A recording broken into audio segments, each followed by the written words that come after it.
بچوں ابھی بات کر لیں پھر آ جانا، ٹھیک ہے؟ کیا؟ ہاں نہیں بھولتی، تم میری سیٹ پہ آ کے بیٹھ جاؤ، میں نہیں بھولتی، آ جاؤ آ جاؤ آ جاؤ۔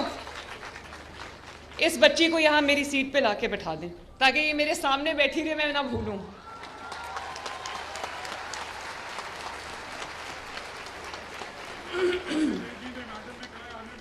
آنے دیں سیکیورٹی پلیز، خدا کے واسطے آپ ہٹ جائیں راستے میں سے۔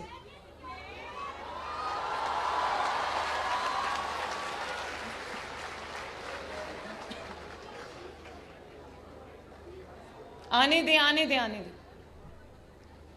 اور بچوں میں اچھا چلو پہلے بات تو ختم کر لیں، میں نے آپ کو بہت ضروری باتیں بتانی ہیں، میں آپ کو بہت ضروری باتیں کرنا چاہتی ہوں، وہ سنو گے نہیں تو پتہ کیسے چلے گا۔ اب انشاءاللہ تعالی اسکالرشپس کے بعد میں اپنی ساری بیٹیوں اور بیٹوں کو یہ بتانا چاہتی ہوں کہ لیپ ٹاپس کی پہلی شپمنٹ آ گئی ہے۔ کہاں ہے laptop? You wanted to display them.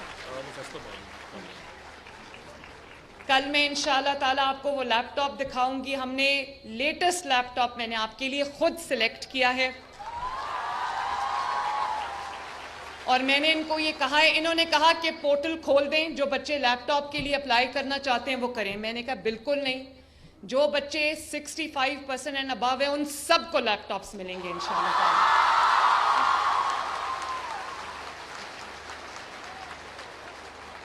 کیونکہ مجھے وہی وہ بچی کہاں گئی جس نے ادھر بیٹھنا تھا؟ تو ادھر لے آؤ نا۔ نہیں میری سیٹ پہ بیٹھو۔ سو سویٹ، دیکھو میں تمہیں بھولی نہیں۔ تو انشاءاللہ تعالیٰ اب نیکسٹ ٹائم جب میری آپ سے ملاقات ہوگی تو میں لیپ ٹاپس لے کے آؤں گی، کیونکہ مجھے پتہ ہے کہ آپ کو لرننگ ایڈز چاہیے، آپ کو اپنی اسائنمنٹس پوری کرنے کے لیے آپ کو لیپ ٹاپس کی ضرورت ہے، اور میں چاہتی ہوں کہ آپ اپنا ہر کام جو ہے آپ کا وہ ریسرچ بیسڈ ہو، آپ کا جو علم ہے اس کا دائرہ وسیع ہو، نالج آپ گین کرو۔ تو اس لیے میں یہ سوچ رہی تھی کہ میرے بچوں کو لیپ ٹاپس کی ضرورت ہے، میں لیپ ٹاپس لے کے آ رہی ہوں آپ کے پاس انشاءاللہ تعالیٰ۔ اور یہ بھی میں آپ کو بتاؤں کہ میں بہت جلدی 1,00,000 الیکٹرک بائکس بھی بچوں اور بچیوں کو دینے جا رہی ہوں، اور 100% فری، تاکہ آپ کو اپنے کالج یا اپنے یونیورسٹی آنے جانے کے لیے آپ کو کسی کی منت نہ کرنی پڑے کہ بھائی مجھے پلیز چھوڑاؤ۔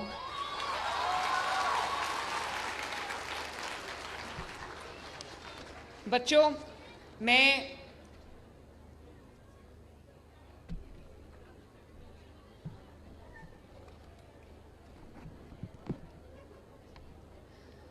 میں نے جو محبتیں آپ سے سمیٹی ہیں، اب میں ایک بات بہت ضروری کرنے لگی ہوں، سب پاکستانی، کیونکہ پاکستان کا جھنڈا آپ سب کے ہاتھ میں۔ میں جب سرگودا گئی تو میں نے وہاں پر بچوں کے ساتھ، آپ نے دیکھا میں کھڑی ہو کے وہ ملی نغمہ جو میرا بہت فیوریٹ ہے، یہ وطن تمہارا ہے تم ہو پاسباں اس کے، میں جب بھی وہ نغمہ سنتی ہوں تو میری آنکھوں میں آنسو آ جاتے ہیں۔ تو وہ بچے جب پڑھ رہے تھے، ان کو کسی نے بتایا کہ مریم کو یہ بہت پسند ہے، تو وہ بچے جب پڑھ رہے تھے میں بھی ان کے ساتھ چلی گئی، میں پڑھنے لگی۔ تو سرگودا کے بعد جب میں بہاولپور گئی تو وہاں پر بچوں نے میری تقریر کو اتنے غور سے سنا ہوا تھا، اسٹوڈنٹس نے، کہ انہوں نے کہا کہ میڈم ہم نے آپ کے لیے ایک سرپرائز پریپیئر کیا ہے۔ میں نے کہا کیا سرپرائز ہے وہ؟ تو انہوں نے کہا آپ نے ہمیں میسج دیا تھا کہ یہ وطن تمہارا ہے تم ہو پاسباں اس کے، تو ہم نے جو ورژن اس ترانے کا آپ کے لیے پریپیئر کیا وہ یہ ہے، یہ وطن ہمارا ہے ہم ہیں پاسباں اس کے۔ تو میں ایک ایک بچے سے جو یہاں بیٹھا ہوا ہے، میں اس سے بیٹی سے جو بیٹھی ہوئی ہے، میں یہ کہنا چاہتی ہوں کہ یہ وطن آپ کا ہے، آپ اس کے پاسبان ہو، اس وطن کا جو جھنڈا ہے وہ آپ کے ہاتھ میں ہے، اس وطن کو آگے آپ نے لے کے بڑھنا ہے۔ میں چاہتی ہوں کہ وہ پریشر آف جو رسپانسبلٹی آپ کے اوپر بطور پاکستانی، آپ اس کو فیل کرو۔ آپ یہ دیکھو کہ ایک ایک بچہ اگر پاکستان بن کے سوچے گا تو یہ پاکستان کدھر جائے گا۔ اور میں نے جو یہ محبت آپ سے ارن کی ہے، وہ میں نے کیوں ارن کی ہے؟ کیونکہ آپ کو یہ احساس ہوا ہے کہ آپ کے میرٹ کو کسی نے اپریشیٹ کیا ہے, کسی نے آپ کو سیلیبریٹ کیا ہے, کسی نے آپ کو اون کیا ہے.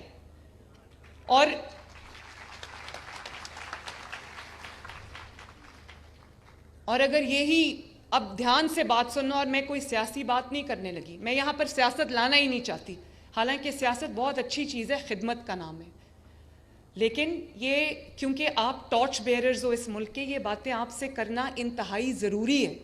صرف میں آپ کو ایک فوڈ فار تھاٹ دینا چاہتی ہوں, اور وہ یہ ہے کہ یہ محبت میں نے ارن کی ہے آپ کو یہ احساس دلا کے آپ میرے ہو. آپ اگر پاکستانی ہو, پنجاب میں رہتے ہو, تو آپ کی اسٹیٹ, آپ کا صوبہ, آپ کی چیف منسٹر, آپ کی حکومت آپ کی ہے اور آپ کو اون کرے گی. آپ کے میرٹ کو نہ صرف ایکنالج کرے گی بلکہ اس کی ایسے خوشی منائے گی جیسے جنید میرا بیٹا جو ہے, اگر وہ کہیں سے کچھ جیت کے آتا ہے تو میں گلے میں, اس کے گلے میں ڈالنے کے لیے ہار, پھولوں کا ہار لے کے کھڑی ہوں. اسی طرح یہ اسکالرشپس وہ پھولوں کے ہار ہیں جو میں نے آپ کے گلے میں ڈالے ہیں.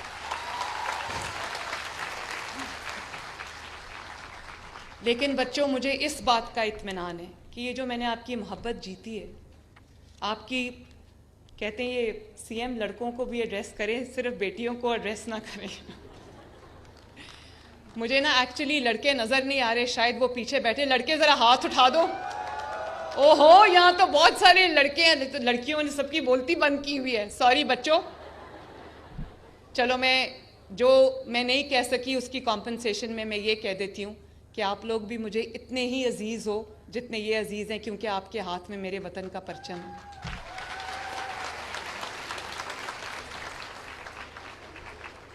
تو میں یہ کہہ رہی تھی کہ یہ محبتیں جو میں نے سمیٹی ہیں, یہ میں نے آپ کے میرٹ کو سیلیبریٹ کر کے, آپ کو اسکالرشپس دے کے, آپ کو اس چیز کا احساس دلا کے کہ آپ میری ذمہ داری ہو, آپ میرے ہو.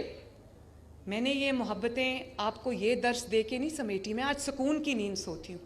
میں نے آپ کو یہ نہیں کہا کہ میری خاطر باہر نکلو, سڑکیں توڑ دو, پولیس والوں کے سر پھاڑ دو, رینجرز کو پوائنٹ بلینک رینج سے گولی مار دو. وہی رینجرز جو اپنی وردی میں آپ کی حفاظت کرتے کرتے شہید ہو جاتے ہیں. وہی پولیس والے, جب آپ کو خدا نخواستہ کئی مسئلہ ہوتا ہے, پولیس میں بہت خامیاں ہیں, کمیاں ہیں, میں جانتی ہوں, میں ان کو دور کرنے کے لیے کام کر رہی ہوں, میں بھی 100% مطمئن نہیں ہوں. لیکن جب بھی کوئی لا اینڈ آرڈر کی سچویشن آتی ہے تو پولیس والے اپنی جان ہتھیلی پہ رکھ کے آپ لوگوں کی, جو آپ کو ریلیف دینے کے لیے, آپ کو وہاں پر بچانے کے لیے, آپ کو ہیلپ کرنے کے لیے وہاں آتے ہیں. سب پولیس والے بھی ایک جیسے نہیں ہیں, بہت بہت اچھے آفیسرز بھی ہیں. اسی طرح تو میں ہر دفعہ یہ بات سناتی ہوں, جب خیبر پختونخوا حکومت کی طرف سے پنجاب حکومت پہ حملہ ہوا تو اس دن ہم لوگ, ہماری جو پولیس ڈپلائڈ تھی, رینجرز ڈپلائڈ تھے, ان میں سے 4 رینجرز کی جان گئی, پولیس والوں کی جان گئی, ان کو شہید کیا گیا. اور میں جب ان کی خبر پوچھنے سی ایم ایچ گئی تو ایک ہی لائن میں رینجرز کے جوان بھی تھے, پولیس کے جوان بھی تھے, فوجی جوان بھی تھے. تو میں ان سب کے سروں پہ پٹیاں بندھی تھیں, بڑی بڑی, اور آنکھیں سوجی ہوئی, کسی کی آنکھ ہی نہیں, اور کالی آنکھیں ہوئی ہوئی تھی. دے ور بیٹن بلیک اینڈ بلو. تو گردن پہ گولی میں نے خود دیکھی ایک کے لگی ہوئی. تو میں نے پوچھا کہ یہ گولی کہیں سے اڑتی اڑتی آئی تھی؟ تو اس نے کہا نہیں, میرے سامنے کھڑے ہو کے پوائنٹ بلینک رینج سے مجھے گولی ماری. اللہ تعالیٰ نے اس کو بچا لیا. اور وہ کوئی بہت بیچارے, کوئی آسودہ حال, کوئی امیر لوگ نہیں تھے, غریب ماں باپ کے بچے تھے جو آپ کی حفاظت کے لیے وہاں ڈیوٹی کر رہے تھے. تو جب ان کے سروں پہ میں نے پٹیاں بندھی دیکھی تو میں نے پوچھا, میں نے کہا کہ یہ ہر کسی کے سر پہ پٹی کیوں بندھی, اور آنکھیں نیلی ہوئی ہوئی ہیں, اور اتنی بڑا اتنا سوجا ہوا تھا منہ سب کا, وداؤٹ ڈسکریمنیشن. تو میں نے پوچھا یہ کیا ہوا ہے؟ تو انہوں نے کہا کہ کیلوں والے ڈنڈے سے ہمارے سروں پہ مارا گیا اور ہماری جو سکلز ہیں وہ فریکچر ہو گئی, کھوپڑیاں توڑ دی ہوئی تھیں ان کی. کوئی قوم